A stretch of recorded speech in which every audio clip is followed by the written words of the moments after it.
Alright guys, this is video number 3. We've made it to Colchis, we've gotten the Golden Fleece, we've picked up Medea, and now we are heading back to Iolcus with the fleece to claim the throne. Or at least that's the plan anyway, but as I said at the end of the last video, Zeus has a different plan because he's angry that Medea killed her brother. Remember, Zeus frowns upon violence and crimes against family members. So they have to wander for a while to pay for this. So some of their major adventures on the way home is that first of all they have to deal with the Plankte. That's the collective name for Scylla, the monster that grabs like 6 men out of a ship at a time, and Charybdis, the demon whirlpool. And so they have to decide, okay, are we going to chance the whirlpool and wreck us all, or do we swim closer to Scylla, sacrifice 6 men, but the rest of us will make it home? Well, as you can see from the picture, they took their chances with Scylla rather than the whirlpool. In Corcyria, on their way home, the Colchians finally manage to catch up to Jason and Medea, and they demand the return of Medea for, obviously, crimes against her father and brother. The queen of Corcyria declares that if Jason and Medea marry and their union is consummated, then they can't be separated from each other. So they marry, Medea is saved, and the Colchians must leave in defeat. Traveling on, let me get this to advance here. Traveling on, they wind up grounded by a storm. And so they have to carry the Argo, the ship, on their shoulders from Lake Tritonis, led by Triton, the god who is the son of Poseidon, and he leads them from the lake back to the Mediterranean. So they carry the ship on their shoulders across land until they can finally get back into the Mediterranean Sea. Their last adventure is on the island of Crete against the giant Talus. Talus is an interesting creature. He is a giant mechanical statue. Yes, mechanical statue, like a robot. He walks around the island 3 times a day, keeping strangers away by throwing stones at ships, like whole boulders, okay? The only way to defeat Talus is if a screw, or in some versions it's a membrane, that is opened. And the movies, it shows it like on his foot, like his heel or something like that, okay? But that's the movie version. But anyway, if they can unscrew the screw or puncture this membrane, he will bleed to death. So he's a mechanical robot who bleeds, right?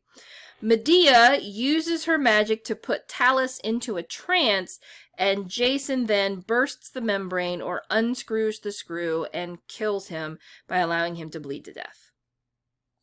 So once they make it safely past Crete, then they finally land in Iolcus again. They return where they dedicate the ship to Poseidon, and they give King Peleus the Golden Fleece. So, Medea has been quite a help to Jason, but things will not be so smooth for Jason and Medea. So she's been a great help, but she's also caused some troubles along the way, and that's going to definitely continue. So once they return home, Peleus reveals that he actually had no intention of bestowing the kingdom upon Jason for completing his assigned task.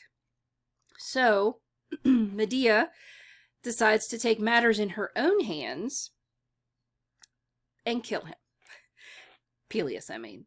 So Medea convinces Peleus's daughters that she could make him young again with this magic potion. And so the daughters give Peleus this potion on the sly, and guess what? It kills him instead.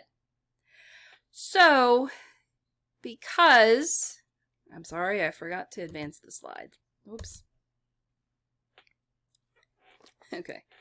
So, Medea's revenge on Peleus. There we go. So because Medea has killed the king and Jason's uncle, now they both are exiled from Iolcus for killing the king.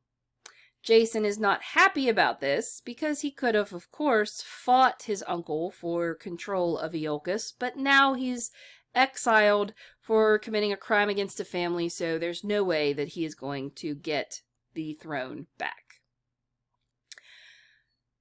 Jason, as you might imagine, is angry, and he winds up divorcing Medea because as long as they're married, even their children, and they do have 2 children together, even their children will not be entitled to their birthright on Iolcus. And so he divorces her, and he has offered the daughter of King Creon of Corinth in marriage. So Medea feels slighted, right? She gave up her home, her father, her brother, her kingdom to help Jason, and now he divorces her and is going to marry some younger woman. So she plots to kill Jason's new bride and her father. So she sends her own children in with a robe and a crown as a wedding gift for Jason's bride. However, these items were dipped in an ointment that burns the wearer to death. So, the bride is killed, and in a nasty flaming robe, right? Some versions of the story, the king is also killed because he tries to help his daughter out of this burning robe, and he's burned up too.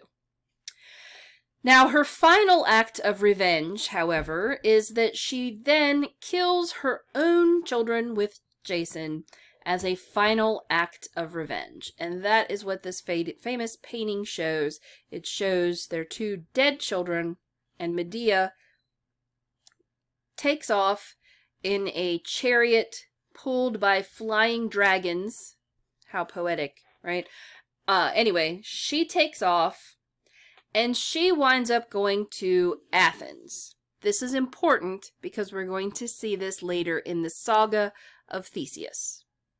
So when she goes to Athens, she seeks refuge with King Aegeus, the old king of Athens, and promises him that with her magic, she will enable him to have more children. Because his only son, Theseus, is not in Athens at this point. You'll pick up the link here when we get to Theseus.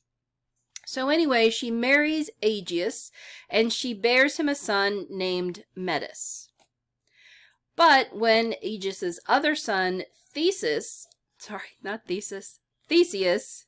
returns to Athens, Medea tries to trick her husband into poisoning him. She's unsuccessful because Aegeus recognizes Theseus with his items that his father bid him to bring with him when he returned to Athens. And she is forced to flee Athens and takes Metis with her. Note that little, motif, right? The recognition of the hero. We saw that with Jason, the man with the one sandal. You'll see that again with Theseus. But that's a bit of a, foreshadowing, spoiler alert, whatever you want to say. So she leaves Athens and takes Metis with her. She will eventually be, Metis will eventually become the king of a country which is later called Media, Media. And Medea flees to Persia and eventually will return to Colchis, where she takes her rightful place as the ruler of Colchis. Apparently, they forgive her. Or maybe they're just scared of her. But anyway, that is the saga of Jason and the Argonauts. Our next saga will take place after your test. Well, actually, next week. Your test is next week, and your next saga videos will be posted next week as well. Don't forget that we will have a Zoom meeting on Wednesday at 3 o'clock on our regular time. You should get that information in your email and in the document that I post about this first week. And remember, if you can't make the Zoom get together, it will be recorded and I will post it so you can access it later. All right, everybody. So hope you enjoyed that. And I'll talk to you soon, hopefully, in the Zoom meeting.